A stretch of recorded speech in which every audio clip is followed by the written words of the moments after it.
రంగారెడ్డి జిల్లా అబ్దుల్లాపూర్ మెట్ పరిధిలో కుంట్లూరులో రావి నారాయణ రెడ్డి పేరిట ఏర్పడ్డ కొత్త కాలనీ ఖాళీ చేయించడానికి రెవెన్యూ అధికారులు సిద్ధమయ్యారు.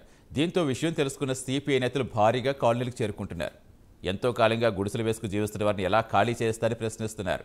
వెంటనే ప్రభుత్వం కలుగజేసుకుని తమకు న్యాయం చేయాలని కాలనీవాసులు డిమాండ్ చేస్తున్నారు. భారీగా పోలీసులు రెవెన్యూ యంత్రాంగం చేరుకుని గుడిసెలు ఖాళీ చేయించే అవకాశం ఉందని సిపిఐ నేతలు చెబుతున్నారు.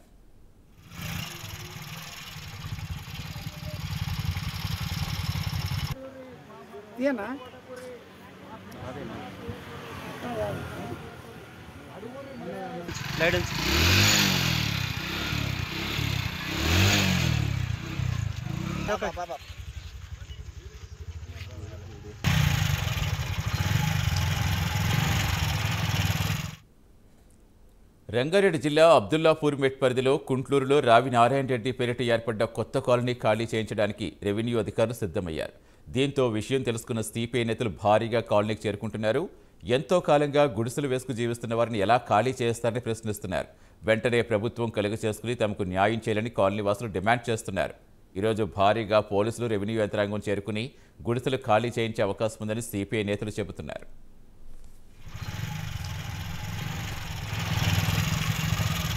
రంగారెడ్డి జిల్లా అబ్దుల్లాపూర్ మెట్ మండలం కుంట్లూరు రెవెన్యూ పరిధిలో ఉన్నటువంటి 215 నుంచి 224 వరకు సర్వే నెంబర్. అది భూదాన భూమి. గత 50 సంవత్సరాల రికార్డులో ఉంది.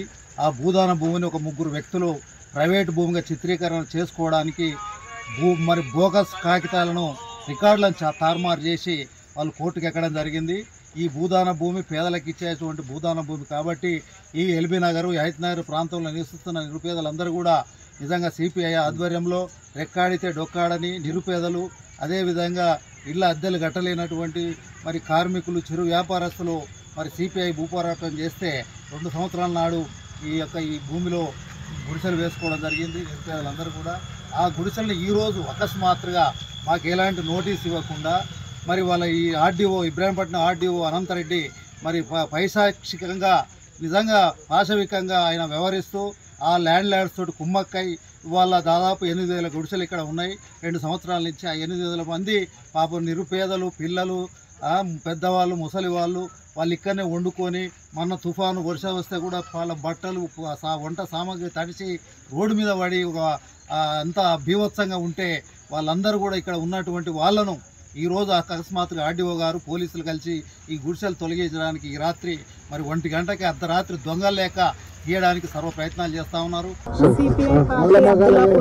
మండలంలో రావి నారాయణ రెడ్డి కాలనీ ఫేజ్ 3లో గుడిసెలు వేసుకున్నాం. మేము గత 18 నెలలుగా గుడిసెలు వేసుకున్నాము. గుడిసెలు వేసుకొని మేము పిల్లలతోటి ఇక్కడనే సంసారం పెట్టుకొని ఇక్కడనే ఉంటున్నాం. కానీ ఈ ప్రభుత్వానికి ఏం పట్టడం లేదు. ఎందుకు మేము ఎంతసేపు ఉన్నా పార్టీ పరంగా అన్ని రకాలుగా మేము చేస్తున్నాం. కానీ ఎంతసేపు ఉన్నా కానీ ఎన్నికల టైంలోనే మేము గుర్తొస్తామా మీకు? లేకపోతే మేము గుర్తుండమా మీకు? మా గోడు మీకు పట్టదా? మేము చిన్న చిన్న పిల్లలను వేసుకొని ఇప్పుడు ఎక్కడికి వెళ్ళాలి, ఎక్కడ ఉండాలి?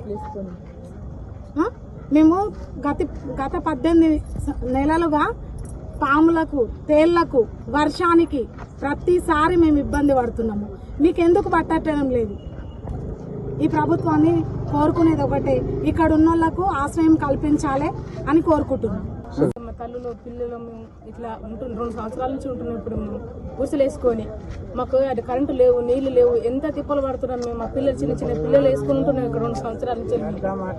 ఎంత బాధపడుతున్నాం. ఇన్ని రోజులు మమ్మల్ని ఓట్లు వేసుకున్న వాళ్ళు వేయించుకున్నారు. ఇప్పుడు లాస్ట్కి వచ్చి అన్ని అయిపోయినాక మమ్మల్ని ఇట్లా ఈ నైట్ ఈ పాగులు మమ్మల్ని ఇట్లా తల్లులో పిల్లలు గోస పెడుతున్నారు. ఓట్లు వేసుకున్నంత వరకే వాళ్ళకి అక్కర మేము, ఆ తర్వాత అక్కర్లేము వాళ్ళకి. ఎందుకు ఇట్లా వేసుకుని మేము కనబడతలేము? మా ఓట్లు వేసుకున్నంత సేపు అక్కర వాళ్ళకి. ఎన్ని బాధలు పడుతున్నాం అసలు మేము. దోమలు కుట్టి జ్వరాలు వచ్చి పిల్లలు హాస్పిటల్ పాలవుతున్నాం మేము. నీళ్ళు నిప్పులు ఎక్కడి నుంచో నీళ్ళు మోసుకొచ్చుకుంటున్నాం. వాళ్ళు ఏం చేస్తున్నారు? మాకు ఏ న్యాయం చేస్తున్నారు? ఓట్లు వేసిన సేపు వేయించుకొని ఇప్పుడు ఈ రాత్రి మమ్మల్ని ఇట్లా గేదె ఇట్లా ఉంచి అడవిలో ఇట్లా ఎంతవరకు న్యాయం వాళ్ళకి? మా తల్లులో పిల్లలు